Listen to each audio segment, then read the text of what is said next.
दोस्तों previous video में मैंने आपको बताया कि नेस्टेड फॉर लूप के कॉम्प्लेक्सिटी को कैसे एनालाइज किया जाए। इस वीडियो में हम थोड़े से वाइल लूप के ट्विस्टेड एग्जांपल्स देखेंगे। जरा इस एग्जांपल को देखिएगा जो आपके स्क्रीन पर दिख रहा है, जिसमें लिखा गया वाइल एन ग्रेटर देन 1।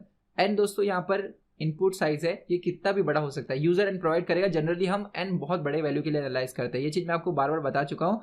आई होप आपको ये क्लियर होगा कि जब भी हम एन की बात करते हैं तो एन ऐसे 20 30 ऐसा नहीं होगा, ये बहुत बड़ी बड़ी वैल्यू होती है। हालांकि प्रोग्राम को एनालाइज करने के लिए आप छोटी छोटी वैल्यू लेके ये चेक कर सकते हो काम कैसे कर रहा है, लेकिन जब भी हम कॉम्प्लेक्सिटी की बात करते हैं तो एन बहुत बड़ी वैल्यू की बात करते हैं। ठीक है, तो दोस्तों यहाँ पर लिखा गया कि जब तक एन ग्रेटर देन 1 है तब तक ये स्टेटमेंट हमें एग्जीक्यूट करना है। अब जैसा कि मैं आपको बता चुका हूँ कि जब भी हमें वाइल लूप या फॉर लूप दिया हो तो हमें ये देखना है कि वाइल लूप या फॉर लूप के अंदर वाला जो स्टेटमेंट है, जो यहाँ पर n = n/2 है, ये कितनी बार एग्जीक्यूट होगा, राइट। सो इसे करने के लिए दोस्तों यहाँ पर मैं आपको कुछ शो करना चाहूँगा। देखिएगा, सपोज अगर मुझे ये प्रोग्राम एनालाइज करना है ना, तो एक काम करता हूँ, मैं यहाँ पर n की कोई वैल्यू ले लेता हूँ। ठीक है, सो जैसे मैं n की वैल्यू ले लेता हूँ, यहाँ पर 10 ले लेता हूँ। एक एग्जाम्पल लेकर देखते हैं, ठीक। और ये स्टेटमेंट को कह देता हूँ स्टेटमेंट नंबर S1। सो दोस्तों सबसे पहले n की वैल्यू इनिशियली हमारे पास है 10, तो ये स्टेटमेंट चेक होगा क्या स्टेटमेंट सही है। बिल्कुल सही है। हम अंदर एंट्री मारेंगे, स्टेटमेंट नंबर जो S1 है ये अब अपडेट कर देगा किसे, ये अपडेट कर देगा दोस्तों n को। और n की वैल्यू क्या हो जाएगी, अब n की वैल्यू हो जाएगी n/2, ठीक है, यानी 10/2, राइट, विच इज़ 5। फिर अब n की वैल्यू 5 हो गई, तो अब वाइल लूप चेक करेगा क्या n ग्रेटर देन 1 है, यस।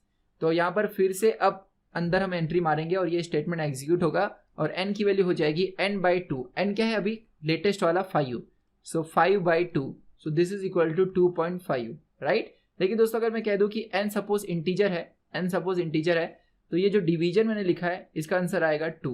2.5 में से सिर्फ इंटीजर वैल्यू लेंगे 2, ठीक है। अब यहाँ पर n की वैल्यू हो गई 2 और फिर से हम चेक करेंगे क्या n ग्रेटर देन 1 है, यस। अंदर एंट्री मारेंगे और अब n का वैल्यू हो जाएगा n/2, लेकिन लेटेस्ट n क्या है 2, तो 2/2 क्या होगा 1।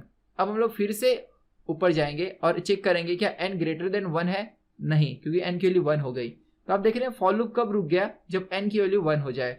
तो अगर मैं आपसे पूछूं कि ये टोटल फॉर लूप चल कितनी बार रहा है, सो इसे कैसे कैलकुलेट करेंगे, इसके लिए हम एक जनरलाइज केस लेते हैं।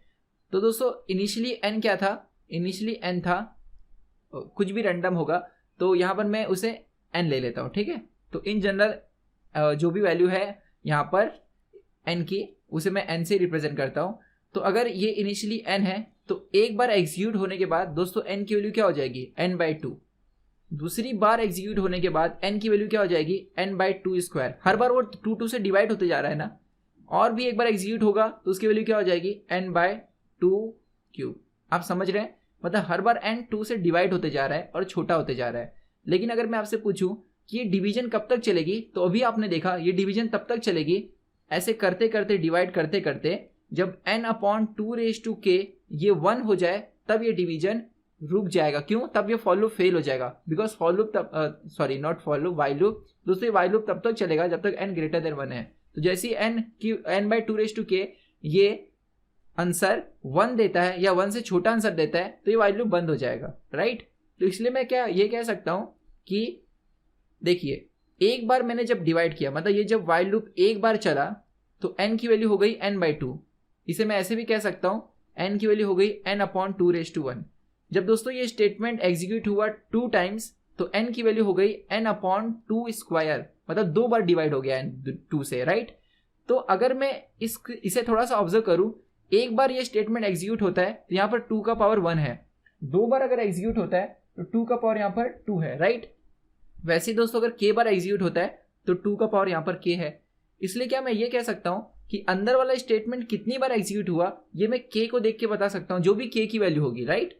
सो मुझे ये पता है कि अगर मेरा ये पूरा का पूरा स्टेटमेंट k बार चलता है तो लास्ट में जब n को 2k, मतलब n का k टाइम्स डिवीजन हो चुका है 2 से, उस समय जो नेट आंसर आएगा वो 1 आएगा, राइट। अब मैं k की वैल्यू फाइंड करूंगा। सो मतलब k कितनी वैल्यू ले रहा है, यानी लूप कितनी बार यहाँ पर चल रहा है, वाइल लूप। तो दोस्तों हमें मिलेगा n = 2k। सो देयरफॉर अगर मैं बोथ साइड लॉग लूँ तो मुझे मिलेगा log n to the base 2, मैं log ले रहा हूँ यहाँ पर, तो log n to the base 2 is equal to log of 2k to the base 2, k को आगे ले लेते हैं, सो k into log of 2 to the base 2, ये तो 1 हो गया, राइट। तो यहाँ पर k की वैल्यू आ गई log n बाई 2, यानी k अगर हमें log n to the base 2 मिल रहा है तो हमें ये पता चल रहा है कि अंदर वाला statement total log n to the base 2 times चल रहा है। इसलिए दोस्तों मैंने आपको बताया था कि जब भी हमें कॉम्प्लेक्सिटी निकालनी हो किसी भी वाइल लूप की तो हमें ये देखना होता है कि अंदर वाला स्टेटमेंट कितनी बार चल रहा है। तो कितनी बार चल रहा है, log n to the base 2 times. मान लिया एक बार एग्जीक्यूट होने के लिए t1 टाइम लग रहा है, इसलिए टोटल टाइम कितना लगेगा, कितनी बार एग्जीक्यूट हुआ, कितनी बार एग्जीक्यूट हुआ k टाइम्स मल्टीप्लाई बाय एक एग्जीक्यूशन को कितना टाइम लगा t1। लेकिन k की वैल्यू मैंने निकाली, कितनी है k की value, log n to the base 2, ठीक है, into t1। So this is equal to, अगर दोस्तों हम यहाँ पर बिगो रोटेशन में लिखे तो ये तो कांस्टेंट है, तो इसलिए कॉम्प्लेक्सिटी कितनी होगी, order of log of n। Okay दोस्तों, बेस में जो 2 होता है वो हम ऑर्डर में नहीं लिखते बिकॉज वो कांस्टेंट है, कांस्टेंट चीजें ऑर्डर में नहीं लिखी जाती।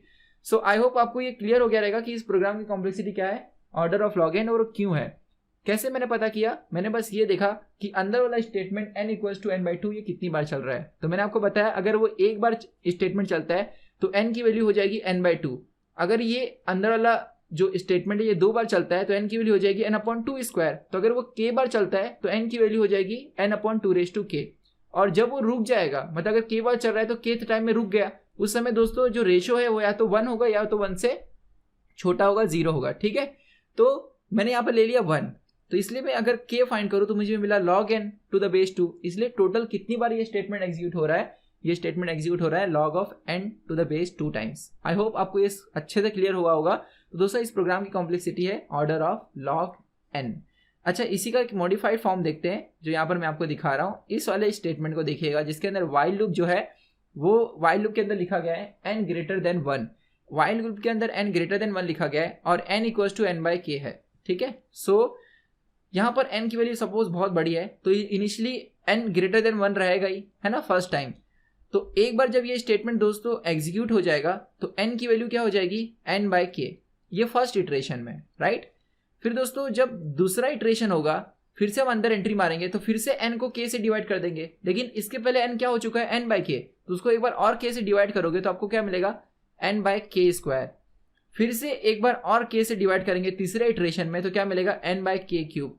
ऐसे करते करते दोस्तों इटरेशन कब रुकेगा, जब n की वैल्यू ग्रेटर देन 1 ना हो, राइट। मतलब जब यहाँ पर n upon k raise to, मान लीजिए कि मैंने ये जो पूरी की पूरी लूप है वो p टाइम्स चलाई, मतलब ये स्टेटमेंट p बार एग्जीक्यूट हुआ। अच्छा, एक बार एग्जीक्यूट हुआ तो n की वैल्यू क्या हो गई, n बाई k।